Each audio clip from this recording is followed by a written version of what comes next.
Hi friends,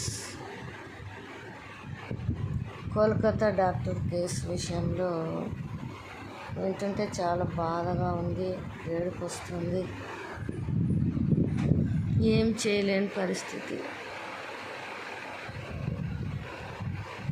చాలా దిగులుగా ఉంది, చాలా బాధగా ఉంది. మీకు ఎలా ఉంది? రోజు ఒక కొత్త న్యూస్. అమ్మాయికి స్వేచ్ఛ లేదు, స్వాతంత్రం లేదు. స్వేచ్ఛ పక్కన పెడితే రూమ్లో కూడా ఉండేదానికి కూడా అమ్మాయికి స్వాతంత్రం లేదు. సెమినార్ హాల్లో నిద్రిస్తుంటే లోపల ఉన్న బయట ఉన్న పరిస్థితి ఇలాగే ఉండేటట్టుంది. So sad. RIP justice.